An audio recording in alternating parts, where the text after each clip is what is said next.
হয় গাইজ নমস্কাৰ, মই জয়ন্ত বৈশ্য।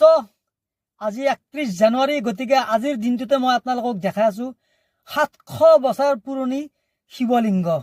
আহক।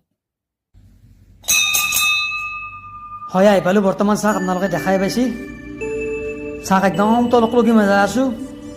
14টা চিৰি আছে, গতিকে এনেকৈ মই লাহে লাহে আহি আছো। আৰু চাওক মোটামুটি ধৰক 6 মাহ 7 মাহে এই লিংগটো পানীত মানে তল যাই থাকে। হৰ হৰ মহাদেৱ। গতিকে আজি আহিছোঁ মই আপোনালোকক দেখুৱাৰ কাৰণে। চাওক এতিয়া অলপ অলপ পানী আছে ইয়াতে। চাওক এয়া পানীত খোজ দিলোঁ।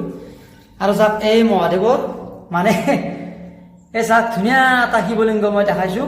একদম ভিতৰক লগি নাযাওঁ, মই অলপ জুম কৰি আপোনালোকক দেখাই দিছোঁ। ইয়াতে মহাদেৱ আছে। মানে এই শিৱলিংগটোৰ ভিতৰত সোমোৱাৰ লগে লগে মনটোত মানে এটা ভয় ভাৱ আহি যায়। মানে যিয়ে নহওক মহাদেৱৰ ভক্ত, আকৌ প্ৰভুই আকৌ হেৰি নকৰে।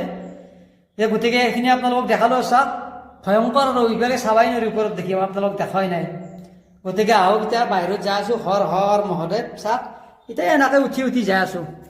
যিয়ে নহওক আপোনালোকে এই বাবাৰ যিটো লিংগ আপোনালোকক মই দেখালোঁ, আপোনালোকে হৰ হৰ মহাদেৱ বুলি এটা কমেণ্ট কৰি দিব।